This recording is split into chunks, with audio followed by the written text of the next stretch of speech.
Good evening అండి. నా పేరు డాక్టర్ వీరేంద్ర. నేను విశ్వభారతి మెడికల్ కాలేజ్లో కన్సల్టెంట్ సైకియాట్రిస్ట్గా పనిచేస్తున్నాను. నేను ఈరోజు మీకు స్కిజోఫ్రెనియా అనే ఒక మానసిక జబ్బు గురించి చెప్పబోతున్నాను. స్కిజోఫ్రెనియా అనేది దీర్ఘకాలిక మానసిక వ్యాధి. మీరు డైలీ చూస్తున్నట్టు బీపీ, షుగర్ ఎలా అయితే ఒక శారీరక దీర్ఘకాలిక వ్యాధిలో, ఈ స్కిజోఫ్రెనియా అనేది కూడా ఒక దీర్ఘకాలిక మానసిక వ్యాధి. ఇది సైకోటిక్ డిసార్డర్స్లో ప్రోటోటైప్గా మనం చెప్తాము. ఇది సైకోటిక్ స్పెక్ట్రమ్ కింద వస్తుంది. ఇండియాలో దాదాపు 30-40 లక్షల మంది వరకు ఈ స్కిజోఫ్రెనియా జబ్బుతో బాధపడుతున్నారు. దీంతో మనం సుమారుగా ప్రతి 1000 మందిలో 2 లేదా 3 దీంతో బాధపడుతూనే ఉన్నారు.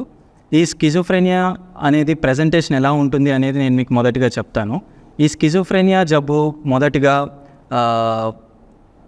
మనకి పేషెంట్ ఎలా ప్రజెంట్ అవుతాడంటే హాస్పిటల్కి ఒక్కడే కూర్చోవడం, తనలో తాను మాట్లాడుకోవడం, తనలో తాను నవ్వుకోవడం, ఇంట్లో ఉండకుండా ఎక్కడికో వెళ్ళిపోవడం కానివ్వండి, రోడ్ మీద తిరిగేయడం కానివ్వండి, లేకపోతే మన నిద్ర డిస్టర్బెన్సెస్ రానివ్వడం కానివ్వండి, లేకపోతే పక్క వాళ్ళ మీద అనుమానాలు చెప్పడం వల్ల కానివ్వండి, ఇలా రకరకాలుగా ప్రజెంట్ అవుతారు.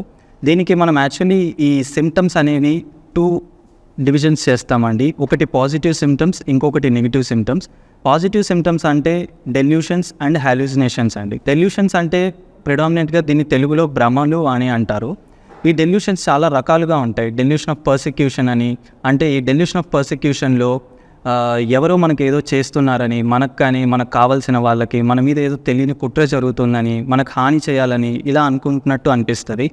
నెక్స్ట్ డెల్యూషన్ ఆఫ్ రెఫరెన్స్ అంటే, ఈ డెల్యూషన్ ఆఫ్ రెఫరెన్స్లో ఎవరైనా ఒక 2 వ్యక్తులు అక్కడ నిల్చొని నా గురించే మాట్లాడుకుంటున్నారు అనుకోవడం, లేకపోతే చుట్టూ ఏం జరుగుతున్నా తనకు గురించే జరుగుతుంది అని అనుకోవడం దీని యొక్క ముఖ్య లక్షణం.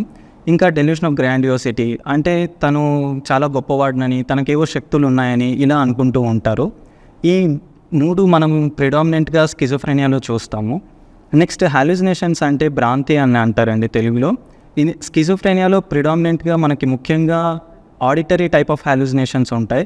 అంటే పక్కన ఎవరు లేకపోయినా, ఎవరో పిలిచినట్టు, ఎవరో మాట్లాడుతున్నట్టు వీళ్ళకి ఏదో వాయిసెస్ వినిపిస్తూ ఉంటాయి.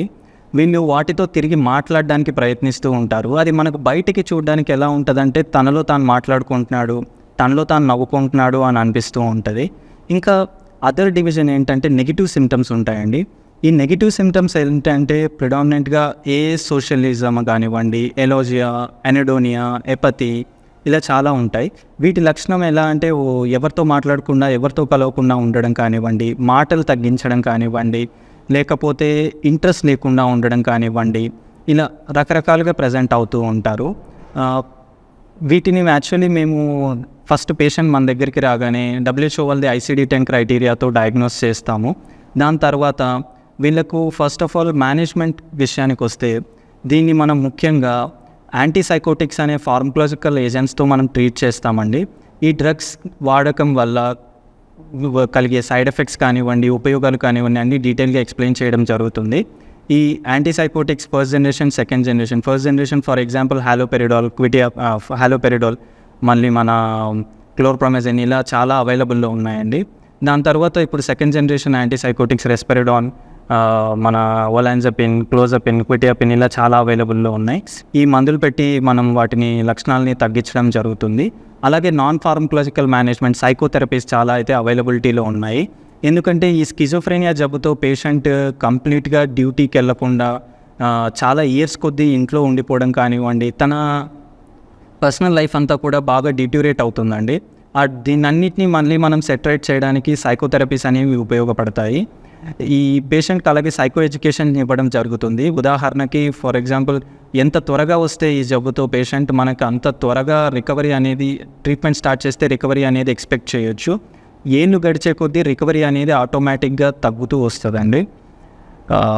ఈ స్కిజోఫ్రెనియా జబ్బుతో బాధపడుతున్న వాళ్ళ అసలు ఈ జబ్బుకు కారణాలు ఏముంటాయి అనేవి చూస్తే మనం ముఖ్యంగా దీనికి జన్యు కారణాలు ఉంటాయండి. జెనెటిక్ డిసార్డర్స్ అంటే జెనెటిక్ లోపాలు కానివ్వండి, లేకపోతే మన బయోలాజికల్ ఫ్యాక్టర్స్, అదర్ ఫ్యాక్టర్స్ ఉంటాయి. సైకలాజికల్ ట్రామా కానివ్వండి, లేకపోతే సోషల్ ట్రామాస్ కానివ్వండి, ఇలా వేరియస్ ఫ్యాక్టర్స్ అనేవి ఉంటాయండి. వీటన్నిటిని గురించి మీకు అవగాహన రావాలి. ప్రజల్లో ఇంకా చాలామందికి దీని మీద అపోహలు ఉండిపోయే అవగాహన తక్కువ ఉంది.